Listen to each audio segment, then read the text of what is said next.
Hey everyone, welcome to the first episode of Jams of 2023. This week we're discussing one of the most underrated punk rock bands of all time, The Damned. To give us insight into the brilliance of The Damned, more specifically the 1979 album Machine Gun Etiquette, my good friend Sardo stops by. We discuss what makes The Damned stand out from any other punk rock band, why the lead singer dresses up as a vampire, and who the hell is Kappa Sensible.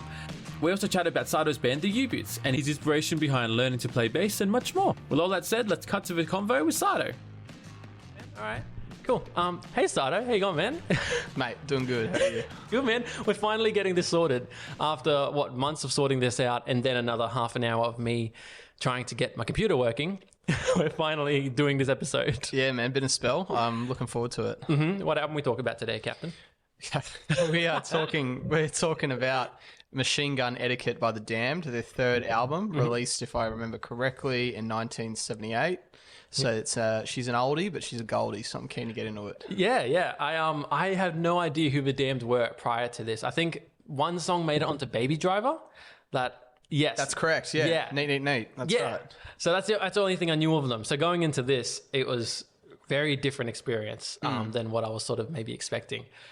Well, yeah. So what made you choose this album? What made you choose this specific album? Yeah, I mean, probably 3 years ago, I'd probably say now, I listened to their first album and liked that. I thought it was pretty good. Yep. But then when I listened to the third album, they refined their sound so much, paid a little bit more for production value, did a decent mix in comparison to the first, and the album from start to finish just knocked my socks off. Yeah. So I took massive inspiration from the album.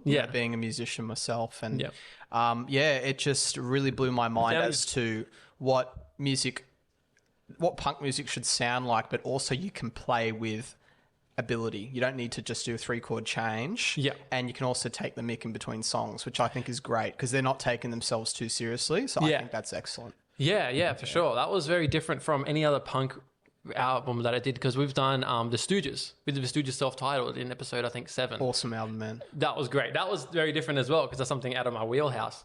But you can see that the Damned are a lot more it's not to say talented, but more skilled on the instruments, I feel. Like they know a lot more about music theory and all that type of stuff. I think that comes through. Yeah, absolutely. I mean, like, if you think of 1976 to 1978, they were the key years for the first wave of punk. And with the bands that came through, a lot of them could barely play their instruments. And again, it's a controversial statement, but just from listening. Yeah. But The Damned, even on their first album, everyone could play, and the singer could sing too. Yeah. So, like, when you have that raw drive and energy in 2-minute songs, but they're also, they're bang on. And I know for a fact on their first album, they recorded it in 2 days. 2 days? They banged it out. Oh, shit. And like, for recording myself, that is not easy. No. You can hear a few mistakes, but they are pretty tight. But when it comes to the third one, it's very good. It's their best album, in my opinion. Would you call it a perfect album? Yeah, I probably would. Yeah. I mean, like, in terms of 70s recording and, the sound that they're going for has not been replicated like that, in my opinion. Yep. I have not heard another album quite like that. For sure. And when you hear albums like that, you can tell that it's like where it's coming from without sounding a bit wanky. It's it's pure. Yeah. It's really good. Yeah. It's really raw, but it's also very collected. So it's an awesome sound that I'm a massive fan of. So. And how old were you when you found this album? Yeah, I was probably, if I'm thinking correctly, I would have been about 20. So I was in the phase of forming a band with my mate Elliot from school. Shout out to Elliot. He helped me out with a drum track for my uni assignment once. Mate, what a guy. Shout out. What a guy. Elliot. So, I listened to, like I mentioned before, then listened to the first album, then the third, and the third really spurred me on to, not replicate the sound, but sort of play something in the same vein. But it just inspiration-wise, I took a lot from that album, and specifically, I loved the drumming and the bass. Like, it was the bass track was very dirty and low, but absolutely synced in with the thrashing of the drums. Yeah, but with the thrashing, it was on point the whole lot. Yeah, with great feels too. So it's very amazing to hear an album that mixes all these things together. Because I'm not a fan of punk music. I don't really mess with it for the most part. But this. Would you say this is punk? Is that what genre would you put this in? Is that wrong to call it punk? Or see, it's a good point because I'm I like punk. Yep. I like where it's coming from, but I don't love the music, if that makes sense. Yeah, So I actually respect where it came from, you know, Yeah. because in the late 70s, there was a lot of, you know, glam bands and, you know, very rigid, you know, they went to music school and could play, you know, unbelievably. But, you know, it was very rigid. And then they came along and blew it out the park. And I love when in music, and it's happened in almost every decade, you know, that someone comes along and, you know, changes the game. That's impressive to me. Yep. And like we mentioned before, that's what I noticed with this album. You know, even when their first album, that was like, you know, oh wow, this is great. But then that was, like you said, coming back to the punk thing. No, it actually sounds like rock and roll, but super refined. Yeah, definitely. It was such a nice listen, and I think with the bass line, especially in Love Song, because I know you're a bassist. As soon as that kicks in, I'm like, no wonder you love this album so much. Oh yeah, man. I mean, dude, yeah. First song, Love Song, talk about it, man. You know, the bass line comes in hard. It sounds like he's almost slapping the bass rather than playing it. Yeah. And then they all come in, and guitar's fantastic on that song too. Yeah. You know, Love Song, we think punk, you know, I'm on the dole and I don't care, is like the mentality of that whole like genre. But then these guys come along and they're singing a love song, first song, you know, and it's great. Straight away. You know, and that first song had me hooked, man. Great song. Perfect opener and get straight to it. And I think like you just touched on, it sort of shows that the Damned weren't trying to be as, maybe not rebellious, and like, you know, a lot of bands in a similar genre had a sort of purpose, and why they wanted to make this music was to tell the audience something. And they do have something to say, but it's more they just want to have fun. Like they've gone into Love Song and then, like, you know, Machine Gun Etiquette, where it's like, I feel like they're just really making music they want to make, if that makes sense. They broke the mold, man. They changed the game within the game. You know, I know it sounds, you know, whatever. Pioneering statement, if you will.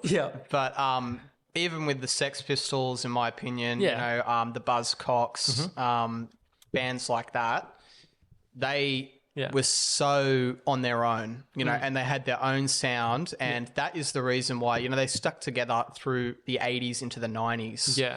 And no other band did. They all fell apart in 2 years because they played the same thing, couldn't release a follow-up album because their first album was so good. But then they didn't know how to build on that. And the Damned had, if I'm thinking correctly, I think 5 or 6 albums that were all really good. I could talk about all of them as well. But because Machine Gun Etiquette was the one that I heard and went, oh, you know, maybe if I heard those other ones before this one, I'd have a different opinion, but that one is my favorite. So.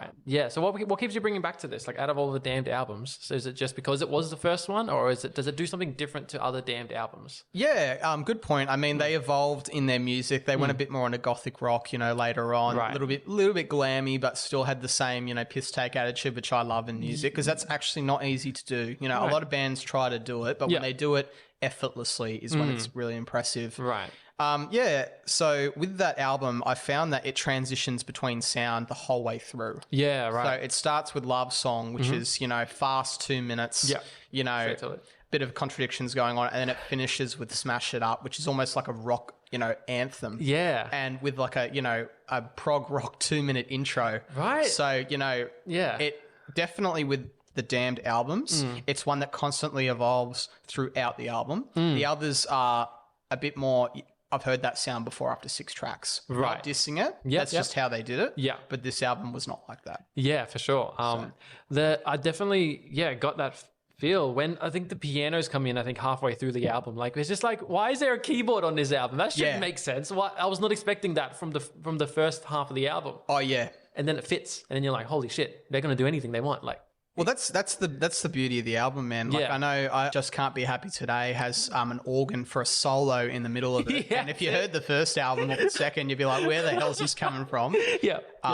And they've got a bloody, you know, grand piano in Melody Lee when it starts. And it's so, you know, literally they call it Melody Lee, but the melody's awesome. They go straight into the punk song after. And I think I saw them live in Factory Theatre in Marrickville, and they played the Machine Gun Etiquette set. No way. 100%. I kept that for now so I could No shock way. you. So they're in their mid-60s and I saw it. And they had a grand piano in there for that song. So he went in there and played it, and they went back to his electric keyboard, you know. Oh, wow. So that was awesome, you know. So dude, that would have been amazing. You can name me another punk band that has put grand piano at the beginning of a song. And it works. And it works. Sounds I great. would love to hear it. Yeah, honestly. And I think Smash It Up Part 1 and 2 as well. The balls to have, I know they split up into Part 1 and 2, but at least on Spotify, it's just one long song. Yeah. And what a great way to end an album. I love it. Like, that's one of my favorite tracks. Man. It is awesome sound. beautiful. Like, how did they, like, it's just crazy they did that where even with all the switching and stuff like that in Melody Lee or anything like that, it still wasn't expecting that outro. Yeah. So when that hits, you're like, shit. Like, and then sort of left feeling like, wait, this is it? Like, I want more. Yeah. Oh, yeah. Because when like you said, when I listened to the album for the first time and heard Smash It Up, I wanted more after that. Right. You know, and I was like, wow, that was a great way to end the album. You know, a perfect song to finish it off, you know. Yeah. No, it's an album that, it's happened a lot on this podcast where it's like, I think I've talked about the Avalanches, like these bands that have missed me completely. And now that I've found them, I'm like, holy shit, I'm so happy that I found them because they are amazing. And I'm so keen to listen to more Damned. Because like I said, I only know that one song from, what's it called? The Baby Driver Baby song. Driver. Yeah. I mean, exactly, man. It, but yeah. Like, I know with a lot of these artists, when they get a little bit older and they get their songs plugged, in movies, people go, oh, who are they? And then it just opens them up to the whole catalogue, Yeah. But with the Damned, I discovered them on Spotify. I was in a punk phase. I was just going, old punk, because I liked the older punk. Right. I've always liked this, with rap, with, a lot of music, even pop music, blues and stuff. I love the artists who are almost like prototyping the genre. Right. So you hear where it's coming from, and then of course everyone will put their take on it and sort of, Mark II purify it. Well, I'm not quite sure what the word would be, but they put their take on it. Yeah. And I've always liked that. So when I heard the Damned in comparison, like I mentioned, to Stooges are great, big influence. Sex Pistols, the album's good. Yep. But when I heard them, I was like, okay, this is something special, Right. So. Right. And where do the Damned place on your top? Like, because I was almost surprised that it wasn't like a Black Flag album or a Chili Peppers album, because we've talked about, well, at least Chili Peppers quite a lot. I have to be number one, to be honest. Number one? Yeah, really? I have another of their albums, Strawberries. I think that is their 5th album. Yeah. They had me at first with their first album, and then they had me with their progression, with their music. So that's very impressive to me if a band can continuously evolve and do it well. Yeah. That's very rare for a band to do that. You know? Absolutely. Yeah. But do it well is the more important part, because a lot of bands change and a lot of bands fall off. But when it's they go for a sound where it just doesn't sound right. You know, so not everyone can do that. So are they still kicking? Are they still doing songs? I think they took a bit of a hiatus because they're almost in their 70s now, man. Jesus, they hit their stride in the late 70s. Yeah. Wow. Yeah, you're right. I know they released an album called Evil Spirits in 2016, I think. Yeah. And I know they released a song during COVID called "Keep 'Em Alive," which I quite liked. Yeah. Evil Spirits is good too. It's more like a 50s what's the word? Like a retro sound. Okay. Like, it's like a 50s diner cafe sound. Okay, like, cool. Like, that sort of swinging sound. Yeah, It's really cool still. Okay. So I like that album too. Yeah. But yeah, man, it'd be right up there for sure.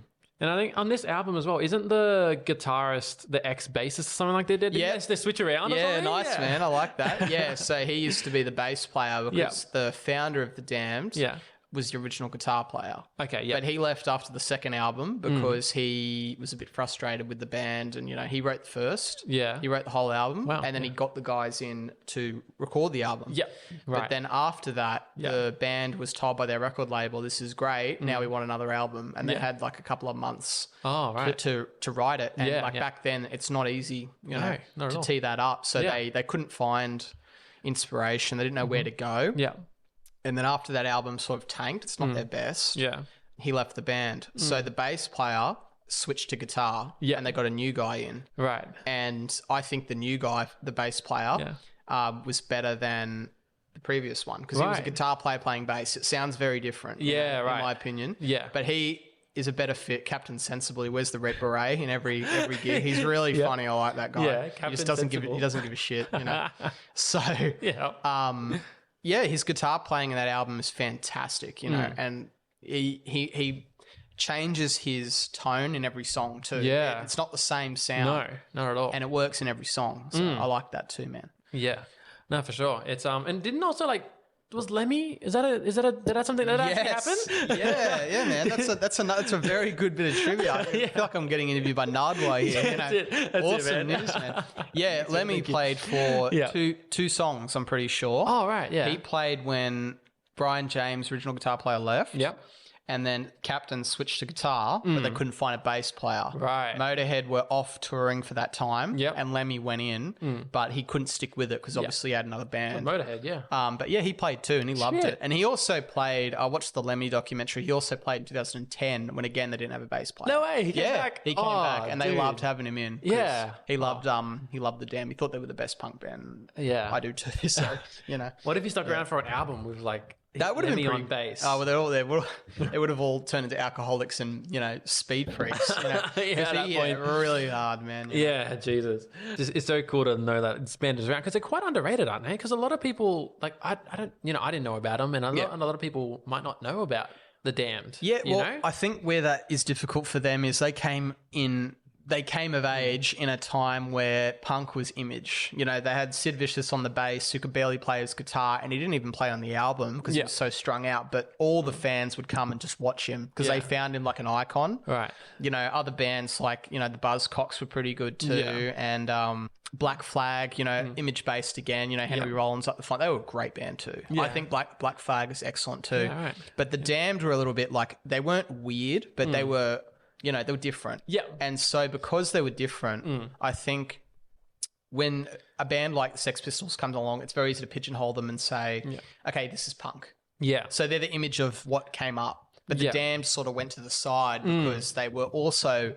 They didn't know what to call them because they could also really play, like I mentioned. Yeah, yeah. And, you know... I have played a few of their songs in tribute. Yeah, very nice. Yeah. At gigs. You know, we've done the covers if we haven't got enough songs. Yeah. And as a bass player, I'm like, fuck, this song's hard to play, you know. Yeah, because right. it's not easy, man. Like, that, you know, the music sounds simple, but to play it song after song is really something. Right. You know? It's very hard, you know. Is it similar to sort of when you see a professional do a skill, like when they're so good it makes it look easy? Look easy. Oh, so yeah. like when you listen to it, you're like, this is fine, I can play it, and you try. Yeah. And you're like, shit, they are doing all of this stuff I didn't even realize. And like, I really love funk, like I mentioned before, Chili Peppers. Yeah, awesome. You know, Yeah. Bootleg Rascal, you know, stuff like that. I really like that. But punk, you know, it's not a rhythm-based music, but from my experience in playing it, your drummer and your bass player need to be absolutely locked in. Right. And in this album, coming back to Machine Gun Etiquette, that's the best lock-in that I've heard out of all the albums. Yeah.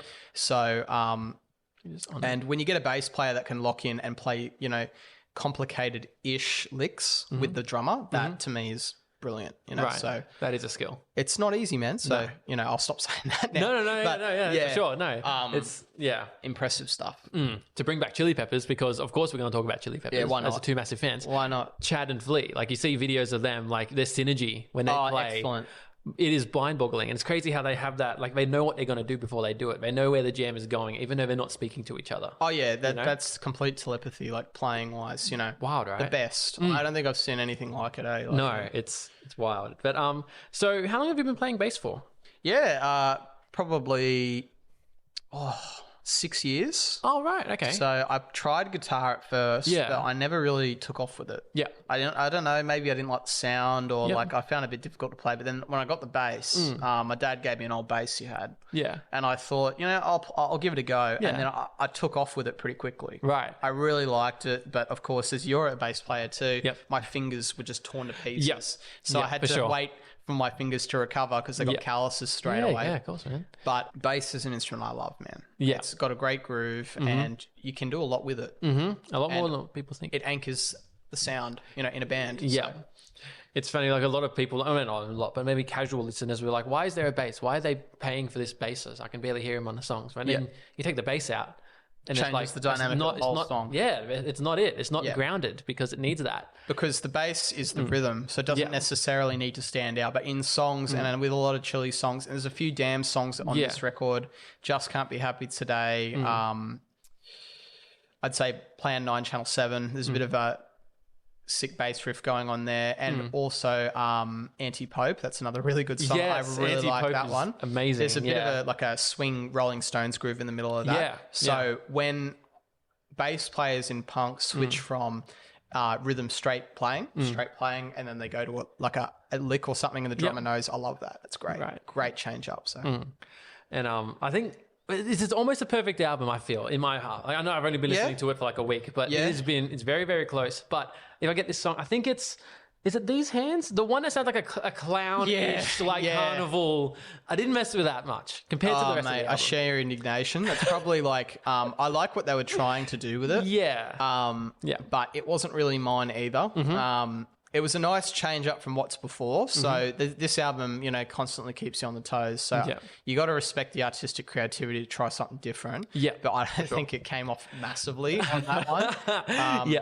But still good. But every other song on the album is I like, and I could talk in depth about, Yeah, for sure. So, is there any, because you've been a fan of this album for quite a couple long years, I always like asking this question, but has there been any sort of moments that sort of like, this is either the soundtrack for, or you have a very fond memory of a certain song or anything?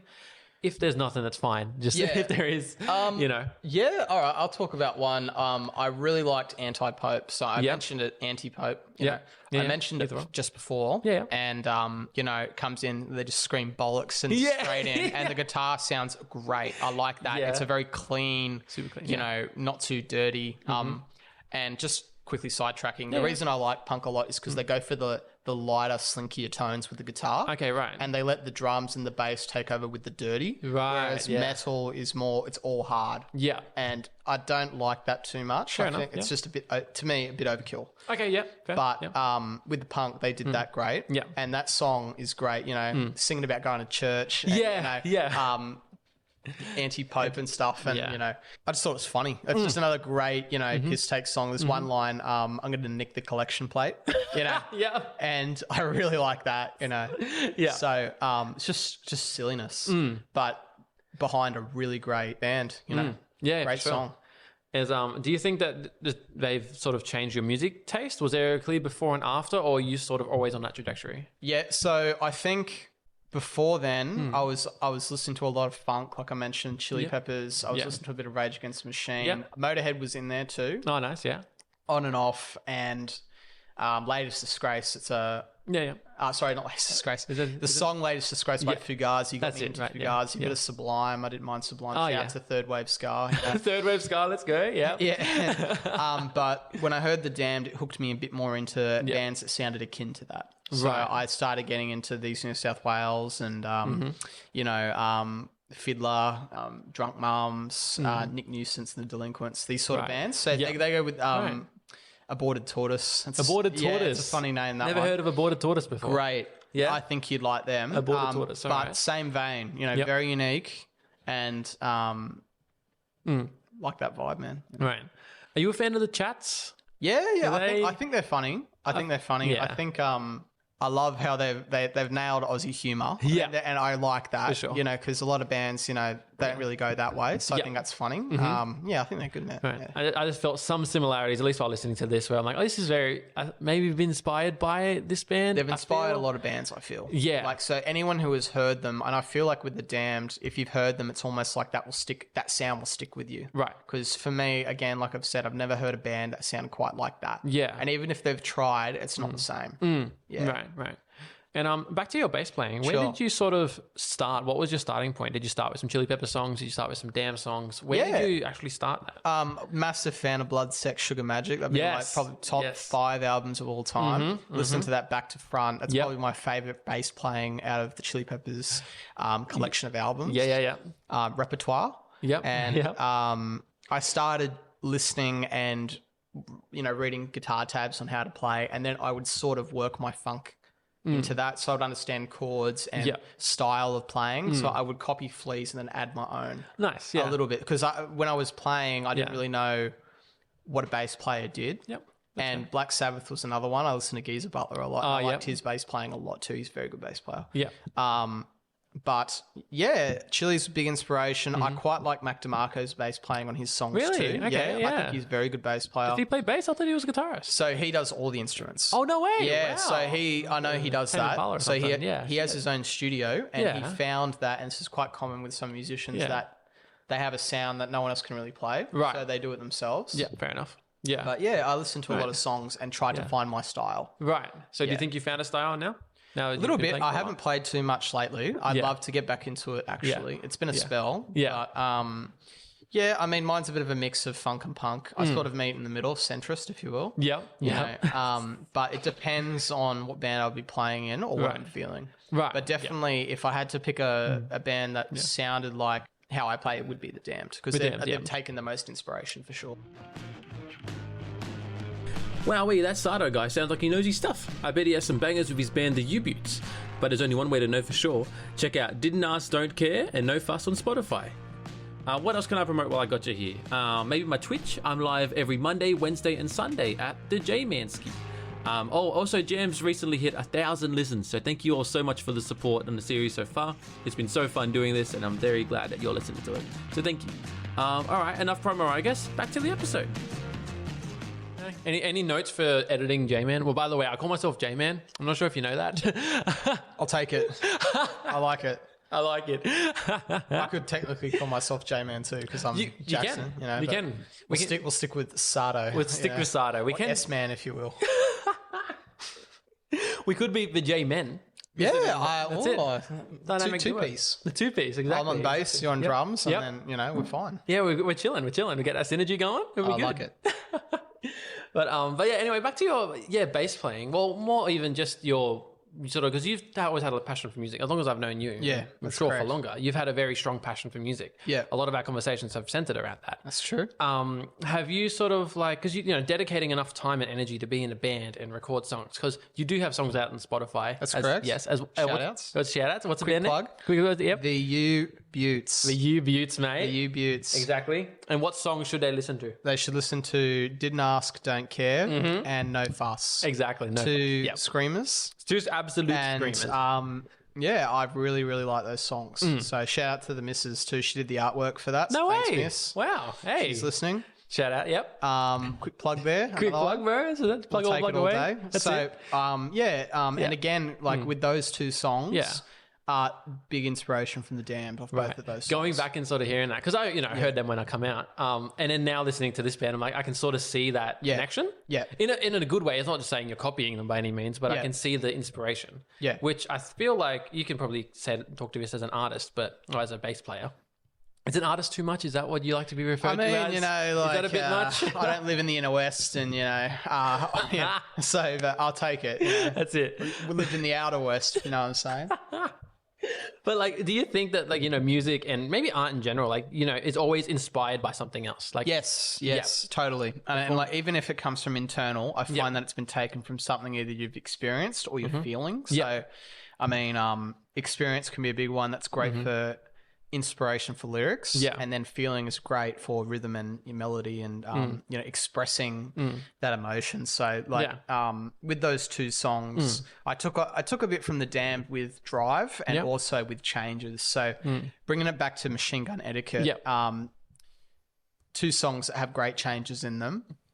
Like I mentioned, Anti-Pope, and I really like Plan 9 Channel 7. Yeah. So amazing song. They come in with this like really cool. So the guitar sounds very dirty at the beginning, very low, and then it picks up, towards the end. It starts to increase, and the tone changes completely. Guitar changes, and the singer Dave Vanian, who thinks he's a literal vampire. I was about to say, back in the day, he's gone off it a bit now, but he has this whole get up. Yeah, I saw the pale and pale. I saw him sing that one live, and he's very stoic, walks around the stage pretty slow, and then he's got the swinging hips and stuff, and he's got the old Elvis mic too.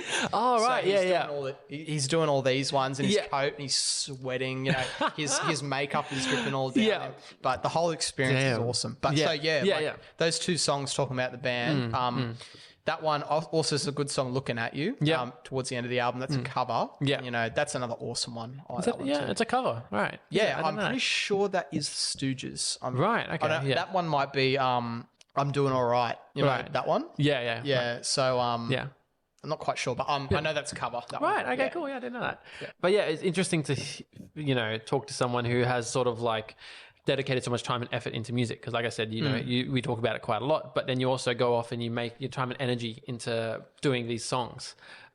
Where has that sort of stemmed from? Have you always sort of been that passionate about music? Yeah, I mean, like, I remember being 19 and sort of like, I remember this pretty clearly. I finished uni and I was sort of working as a dishy, and I was a bit like, I need something else. Like, I need some sort of outlet, because I was, beers are great, nights out are great, but you need Yeah. something constructive Yes. to do. So I've always been creative. That's great. So when I found the bass and then when I learnt chords and listened to music, I learnt a little bit how to write very basic songs. Yeah. So I used to play with Chris shout-outs on Chris, guitar. So he would come over to my old house in Kellyville and we would jam in the garage and stuff. And we wouldn't have a drum kit, but I would play very basic lines and he would just play along with me. Yeah. And I sort of learnt how to structure songs. Right. So when I learnt to structure songs, I started playing in groups, writing basic music. Yeah. But then I found that it wasn't really something I was, hot on. Yeah. But when I started playing with Elliot and Steve, shout-outs. In the You Beauts, it clicked. And because we could control the creative in the room, because we were so zeroed in, it became great. It became something to really, like, every week I would have something to bring in and play. Yeah. And I suppose just finishing up on that point is when you don't play in a band, you don't play as much because you don't have something to bring in. Yeah. So, right. Yeah. So having that sort of motivation of like each week you sort of have something new to jam. Like you jam by yourself and you're like, oh, this is going to be great. The boys are going to love this. You bring it in. Oh, yeah. And that would be a great feeling, I'm assuming, of like, check this out, whatever you go. Like I think it's a bit stupid, but I used to never wear earplugs. Because, I mean, an ear doctor's going to hate me. But I used to love the feeling so much. Like it would like, if I can be candid, it pulsed through you it would be like, nothing else. So I would be like, I don't even want it to be blocked out. I want to feel all of it. Everything. And then I want to feel it so I can improve it. So I'd take it home. I'd listen to it at home. And rehearsal night, I used to never sleep for work the next morning because I would just be thinking of the music, Right. So, yeah, man, comes from a lot of things. It comes from the jam. It comes from what you're feeling. It comes from what you've experienced. So that's my opinion, yeah. So I think there's like a lot of benefits to doing that. Sort of like, it's good that you found your outlet because I feel like everyone could have a creative outlet and I feel like everyone would sort of benefit from having one. Correct. I think they need to find what that thing is. Yes. For everyone, it can be something different. Yeah. And for me, it was music. Yeah. And I'm so glad I discovered it because it's really helped like, No, it's cool. Like, for instance, like I've been like Twitch streaming and I've been doing this podcast and it's sort of like having that outlet. Like, yeah, podcast's awesome, man. Yeah. It's a very good outlet. And I like listening to them too. Right. It's a very good outlet too. It's super good. Just to put something on and just sort of listen to some people talk about whatever and just sort of like either learn something or just disconnect from what's going on. I think there's a lot of aspects to it, the podcasting, a good benefit. But back to the album. What are your sort of favorite songs? Sorry, like what are your favorite? Do you have any top tracks? Two that I want to talk about again. Yeah. So when I say favorites, so off the bat, the favorites are probably "Smash It Up," "Anti-Pope," and "Love Song." They're probably my three favorites. Right. But two songs that I do want to give a quick shout outs to is "Liar" and "Machine Gun Etiquette." So the namesake song. So I'll start with. Machine Gun Etiquette. Sure. It goes straight from. I don't know if they get the sound quite right on Spotify, but on the record it goes from Love Song straight into it, and it's absolutely ham. And the tremolo picking the guitar changed up, and then they start screaming into it. And they've got a good shout back going on, which is not common in punk songs. So I like that too.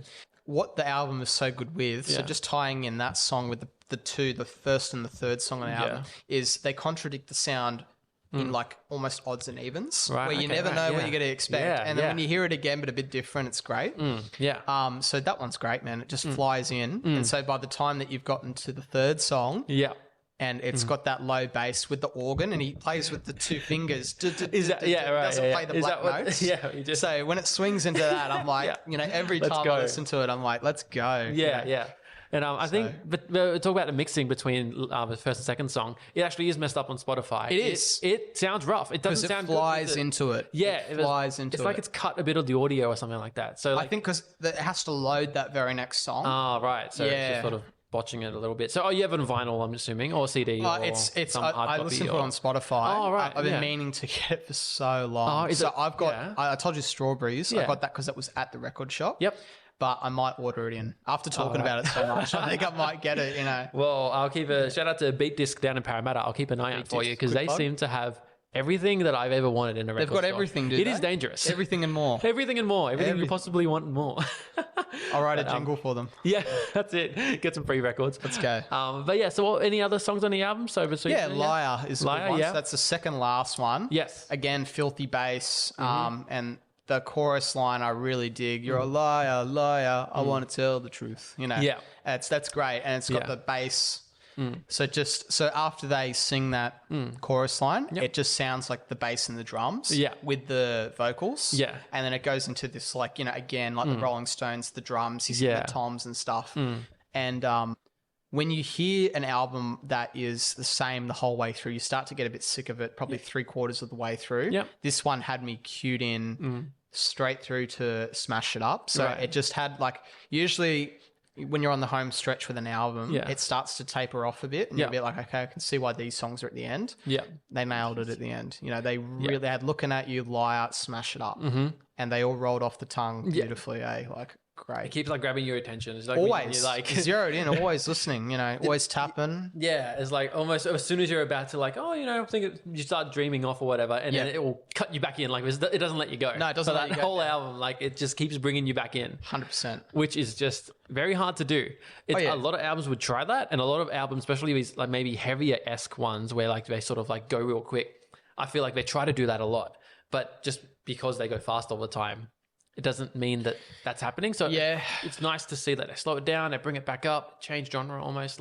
Yeah, of course. I mean, a one-trick pony is just that. Yes, so if you do that after a couple of albums, people will start to get over it. There are bands that are exceptions to the rule. I think AC/DC and Motorhead sort of played the same music, and they still had hits over 20 to 30 years. And Black Sabbath, they evolved, but they still had songs in their later, later albums that was still very good, So they changed their sound too, but they kept predominantly the same sort of play. Yeah. But the Damned changed entirely. They went to gothic rock in the 80s. They moved out of punk. Punk was starting to die off a little bit. It's going into glam rock. So they kept their joking demeanor, but played some bloody cool music, I'm definitely interested to see all these other albums because, I've only listened to this one. So of course, I'm so keen, after talking to you about it and after listening to the album, I'm like, wow, I don't know what to expect. I'm so keen to just go through the entire discography. Yeah. And, and just go back to when, the original lineup, when the guitarist was playing bass. Cause, you know, just those dynamics where it's I'm super keen to go back and sort of suss all those out. Oh, yeah, absolutely, man. Do you think that they ever sort of reach this peak again? Because I know this is your favorite album, but this is a sort of a snapshot of them in a certain time. Do you think that they've ever big again? It's a good question. So they released the Black Album in 1980. Okay, awesome album. Really good album. They got a new bass player called Paul Gray, and he is, in my opinion, the best Damned bass player. Right. He can really play. I saw him play at the Factory Theatre. Oh, yeah. And he plays these intricate bass lines that slip right in. Yeah. And the guitar player started to pull back in that album. So it went the other way. So that album's awesome. Shout outs to these songs, Wait for the Blackout, Hit or Miss. And what is the other one that I really like on the album? I forget. It's hard, right? I forget. You got a mic in front of you who's thinking of my songs. Man. I know Dr. Jekyll and Mr. Hyde, that's a song on that album. That's another really good one. But Hit or Miss is pretty good. Right. And Wait for the Blackout's very good. Yeah. Strawberries is good too. Starting to move away a lot from punk, and it sounds a bit more like rock. Yeah. But the albums are still really good. Right. Yeah. And so how was the concert? You've spoken highly of it, but how good was it live? Man, that was bloody good. Yeah. Saw them in 2019, I think. Recently? Okay. Yeah. Or somewhat recently. Yeah. So they would probably been in their mid-60s. Yeah. And it was a new lineup. So this lineup recorded Evil Spirits, like I mentioned before, in 2016. Saw them. And there were dudes up the front with purple hair and mohawks, but they were in their 60s and they were still moshing away. So good. That's amazing. Yeah, had a great time. Knew all the songs. It was great. I mean, it's awesome to see bands that have been together for 40 years get up and play like they were together and yesterday, and they enjoy it. They're great. Yeah, and that's the big thing. They love it. You can tell. It's not like they're getting up there, and, I just want my check. I don't want to be up here. They're really loving it. That's great.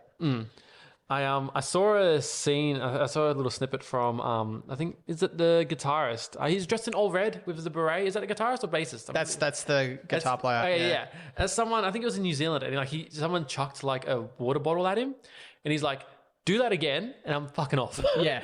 And then someone did it again and he walked off. Yeah. Like he straight up was like, no, like, we're not doing this. His curse, man, is he's such a piss taker and a clown. So people throw stuff at him thinking he's going to be all right with it, but he cracks the shit. In the 70s, he'd jump off stage and there were a few lawsuits. Oh, shit, really? And like, I don't know lawsuits, but like there were some serious interventions where he would be, you know, carrying on stage. Yeah. And so people jump on and like, you know, they think he's going to be fine with it and he just punches them and, you know, and but he's like, you can't blame him. Right, yeah, of course. His name is Captain Sensible. There's a a bolter named after the guy, you know, the mid beer. And, I mean, this happens, man, you know. Is that drink any good? It is good. I really like. I bought it because I copped listened to the Damned. So Yeah. I saw it and went, that must be good, and it's pretty good. Yeah, it's pretty good. Should have copped it today instead of these Coopers. Oh, Stonewoods. You know, Pretty good though. it goes alright. Eh? Yeah, they do it. Shout out to Stonewood. They do a killer curry fries up in Byron. They do the curry fries, chips, curry sauce, and onions in it. It's Damn. Shout out. I love the amount of shout outs, by the way. Yeah, All man. I do is give shout outs. I'm plugging. I am going to have like a backlog of accounts payable where I'm just going to check them. I'm going to check them all in, you know. That's it, man. I'm going to be finding the people I've done shout outs to and I'm going to say, where's my money? Make them pay. Yeah. Make them pay. Yeah. But when you get big, you know. That's it, bro. That's it. I'll have a nice retainer, you know. It's just insurance for the future, bro. It's just to set you up nicely, you know. Can I? But yeah, no, it's just such an interesting band because they seem like all such characters. Like they seem like they're very much. They make music that is nothing unlike anything else. They have characters that are unlike nothing else. It's very strange to think that they only had enough, like, the Factory Theatre isn't that big of a venue. I'm surprised that when they toured, they weren't doing bigger shows. So in the 70s and the 80s, and even when they go to America, they pack out stadiums because they really, really influenced the West Coast punk bands of America. So Black Flag, you know, number of bands over there. Knackered at the moment. Long day at work, bro. It's all right. Definitely Minor Threat, you know, bands like this. Yeah. Bad Brains have said they like, I'm a massive fan of Bad Brains, and they've said they've got influence from the Damned too. Right, yeah. Yeah, they used to pack out venues, but I think as they've gotten older, they keep more of a niche following. Yeah. But coming back to the previous point that you made, they're all characters, and that's why they have probably the record for band members dropping out, new ones coming in. Because there was so many personalities in the band that they were clashing really hard. So, of course. you know, there's a lot of bands where it's like, okay, that guy's the star and the rest are like his backing. Yeah. With the Damned in the 70s and early 80s, they were all out of control. Yeah. They were all like, you know, had the spotlight on them. They were all pretty, you know, loose. Yeah. And characters, you know. When you have bands like that, there's an element of volatility to it. Right. Because when everyone's trying to get the spotlight, it's going to cause rivalry. And I think it's somewhat healthy to almost have like a band leader. It's like, okay, so like maybe not like I'm better than you, but like this is sort of absolutely, you know, set the standard. Yeah. So everyone can sort of follow. I agree totally, man. Yeah, yeah. When you don't have that, it can be a bit difficult, you see. Yeah, for sure, for sure. It's similar to like sort of like, I don't know, are you a fan of like Brockhampton? I'm not sure if I listened to a little bit of Brockhampton. Right. Well, like they're a group of like maybe, or they recently broke up, but like a group of like 15 people, but it's like Kevin Abstract was always, it's his show basically. Like he was the sort of captain of the ship almost, and that sort of allowed them to sort of have their own role, if that makes sense. So instead of 15 dudes trying to all be... If you're an introvert in a band and you express yourself through your music, that is really helpful. So you can just be on stage while the main guy... Yeah. So if you have a singer that is like that and you're an introvert, it's great because you can just stay back. Win-win. Yeah. But if you're a bit of a character and you want a bit of that, you know, a lot of bands have clashed with stuff like that, you see. So yeah, for sure. I think egos, it's a good and bad thing. It matters on how I think the person takes it. Yeah, absolutely. Yeah. And oh, by the way, there is a jams playlist. So every guest can choose 20 songs for whatever. It doesn't have to be from the album, just 20 songs you like. Yep. And put it onto the thing. I'm not going to ask you to say all 20. But is there any song that you're sort of feeling now? Anything that's recently come out, or any songs that maybe you really mess with, like really enjoy? That you might want to put on there. Yeah, I think one that I really like at the moment is Summertime by Sublime. So I didn't realize that back in the day they wrote that and I thought it was a Lana Del Rey original. Yeah, right. And that track, I really dig that. I think it's an awesome song. Yeah. So that's definitely one I would like to plug. Mm-hmm. Yeah. Another song that I really like is Grocery Store by Nick Nuisance and the Delinquents. Yep. So they're quite a new band. Okay. And they they sound a bit like the Damned, where they start slow and then they go into a bit of a, you know, bit of a tornado of sound, and then they come back and they chill out again. So I quite like the play between the moods. Yeah. So I like it when they whip up into a frenzy and then calm down again. Yeah. With your bass playing, where is the sort of, it's easy to say, but like, where would you like it to take you? What is the perfect image of your relationship with music being? Mate, what a question. That's a very, very good question. At the moment, I think I had plans to record a few more songs with You Beauts. Yes. And then I had a plan this year to do a lot more gigs. Because now that COVID has subsided a little bit, the venue's reopened. I've been to a few gigs and I've been watching going, man, I wish I was up there. Yeah. I wish I could have been playing right now. Yeah. Circumstances didn't allow that. But I think in long term, I would love to get the band back together and record a little bit more. Yeah. I don't know how much in the next year or two I'd be able to play gigs. Yeah. But I still have probably, 6 to 8 songs that I have saved up. Like, I've got enough for like an 8-song album that I'd love to record. But just at the moment, it's a bit difficult. So where I want it to take me is keep recording. Yeah. Keep locking them down. Yeah. And getting them out there. So, what do you prefer when you release a song? Is it more the having it out there on Spotify, or is it playing it live? Oh, good question. So the songs that we have released, we haven't had a chance to play them live. Right, okay. But when I play them in the studio, I like it more than listening to it. Right, okay. But there may come a time eventually that we'll be able to play them. Just not right now, but I would say live because there's nothing as good as that feeling. Yeah, so I've played live in previous bands before, but didn't hit as hard as the You Beauts. Right, yeah, so something special. So just the 3 of you, right? Just the 3 of you? Yeah, 3 of us. Yep. So I'm on bass and sing. Allegedly. Very nice, very nice. Yes, yes.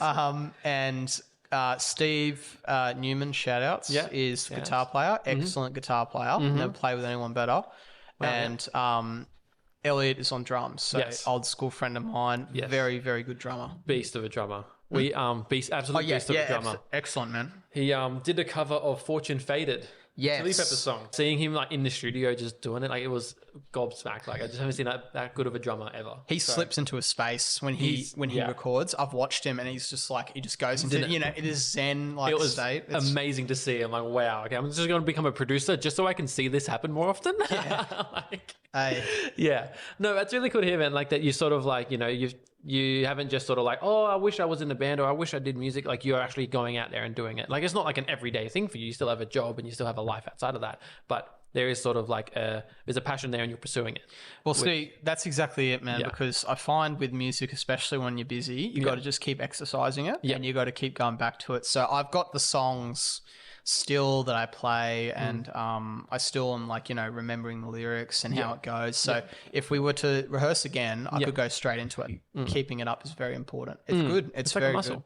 Yeah, exactly, man. It's like therapeutic, like just because it's not a physical, like, I don't know, it's just like, it's like a mental sort of muscle that you should keep going because... Oh, yeah. I mean, even if I haven't played for about a week, it takes about 5 minutes to like remember how to do this, if that makes sense. So you need to keep it up, I think.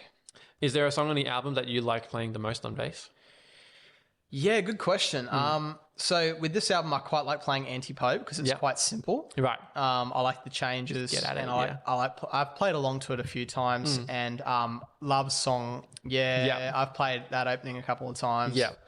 And I play with the fingers so I can get that slap sound that he gets. Yeah, right. So no pick on bass? You're not a bit of both. Okay, you switch. So depending on so if I play when we're playing with the You Beauts, if we play like 8 songs that we had, I play with pick. Yeah. Because by the end of it your fingers will fall off. I don't know how he does it, but yeah. Oh, dude, the rest of them, fingers are concrete, man. Because usually pick. Pick. Right. And but yeah, I think there's an old video of Flea like he was playing bass so hard live that he's like, it was like a hole appeared in his thumb. He glued it, super glued it. Glued it. He bloody glued it and kept going. Oh my God. What a, like, Jesus. But yeah, anyway, is there anything else you'd like to mention? We're about to hit the hour mark. Is there anything you want to mention before we wrap up? Yeah, I wouldn't mind saying like if anyone's listening, I would really give this album a crack. Yep. And like if I would listen to it just straight through. Don't worry about it's just your podcast. Yeah, that's a good don't worry about how long the album is. I would literally listen to the whole thing straight because this is an album that is enjoyed that way in my opinion. Yes. Every song that I listen to on this album has something unique about it that's really good to take away. And it finishes probably, I'm not going to lie, probably finishes the best out of any record I've listened to. Yeah, fair enough. In my opinion. That is fair. I'll give it a go. And in terms of, musical talent and ability and, feeling that can be, developed from it, or extracted from it, it's probably one of the best records for that too. I can, definitely agree with that. Like it's what is it? 35 minutes, but it goes past so quickly. Like I listened to it, I think 3 times today. Like it just, it disappears. Absolutely, man. I mean, just flows so well. And when you find that it's gone by before you've even heard it, first time I listened to it, I went, what was that? And then I went, how good was that? I got to listen to it again. And then Love Song, it skips and I just listen to it again. Yeah, exactly. Just a repeat. Just to take in what I just heard. Yeah, you need a couple takes. And that is when I think when music is amazing, when you're like, you like it, but you don't know why. And you have to go by and like to actually think about it and listen to it.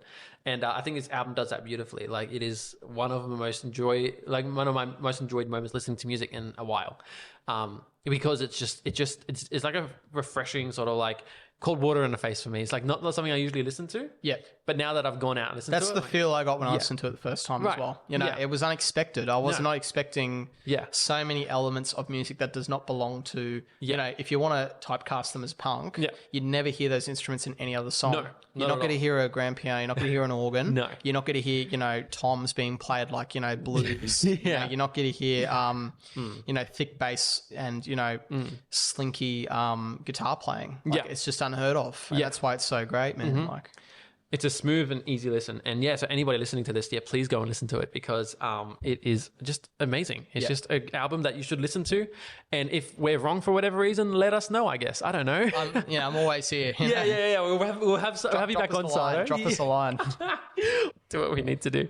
Anyway, man, thank you so much for coming out, by the way. Pleasure. Shout out to you for coming out and doing this after a long day of work. Yeah, I mean, besides that, I was really looking forward to doing this. And I've had a lot of fun. So thanks so much, man. I really appreciate it. Hopefully it was as good as you were hoping it would be. Better. Even better. Exceeded my expectations. Oh, man. Thank you very much. No, it means a lot coming out here and spending your afternoon. I know you got places to be, so I appreciate you doing this for me, man. Anytime. Big favor. And thank you so much. And I will leave it there. But thank you, Sardo.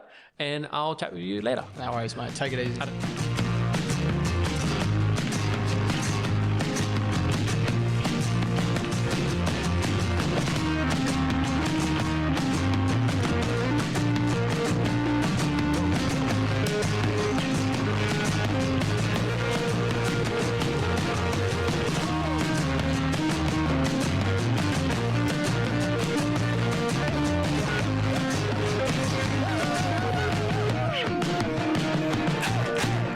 I don't know why I said chat with you later. Like, we're going to continue talking after this. But anyway. All right, sick.